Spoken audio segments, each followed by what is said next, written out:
Hello, this is Dan Terrence, and this is day 3 of lockdown. Gotta have you help me out with something. So, in preparation for being stuck in home for a period of time, I think many of you, went out and bought stuff for the freezer, hamburger and pizzas or whatever you put into a freezer, canned goods, and one thing I bought a fair amount of was peanut butter. Now, I like peanut butter, but I really don't eat a lot of peanut butter sandwiches. So now, as this thing is coming together and we're looking at this could be more than just a few weeks, um, do I start eating some peanut butter every day?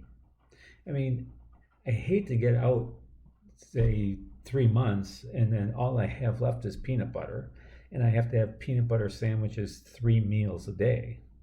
So I think that maybe I need to pull that in, save some of the other food in the freezer, and allow myself the enjoyment of a peanut butter sandwich for lunch every day, or at least every other day, and do a little better planning of how we're going to use the food here over the long term. We just don't know what's going to happen, right? And so, do you have any strategies? Let me know.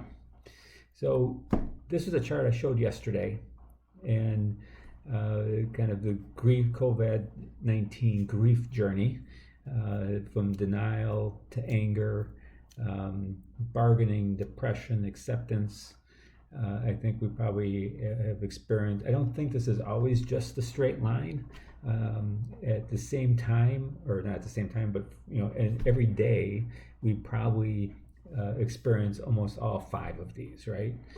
But the overall trend is probably we're starting to wake up that the denial isn't the choice for us anymore, and I'm trying not to be angry.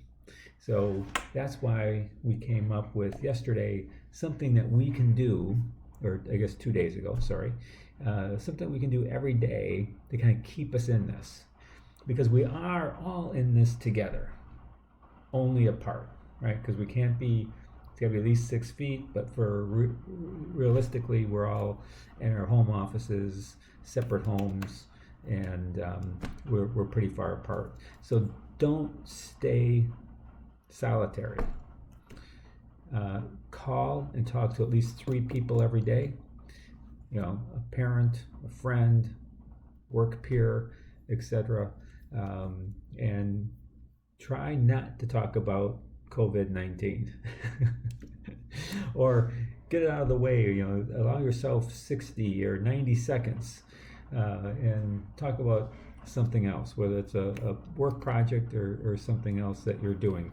Which leads me to number 2, that write down the 3 things that you want to get done every day, because this accomplishment helps our brain. It helps feel like we didn't just waste our day, because there is a lot of that. I got the darn CNBC up, on mute, so I can always turn around and see what's happening in the market. And I know I really shouldn't be having this on all the time, but it's like a train crash. You can't look away.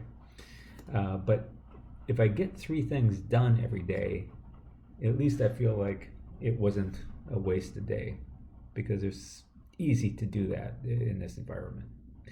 And lastly, do something for yourself. I mean, you could get caught up on all your various Netflix series, but maybe it's just read a chapter of a book that you've been wanting to read. Maybe it is signing up for an online training class that you can take that you didn't have time for before, or the patience for, or anything else. So something for yourself, so that when we look back at this time, we can say, I wasn't in this alone, even though I was alone, and we got things done, and I improved myself in this way. I'm coming out the other side much better, which is what we're all hoping for and crossing our fingers for from the economy side. And there is a lot of impacts. You may have been impacted, your family, friends. This is just something we haven't had to deal with. There's no playbook for this, and we're likely to see unemployment rates that are similar to what we saw in the Depression in the 1930s. We just need to hope and pray that this thing is quick, we can get to the other side of it, and we can get this economy up and roaring again.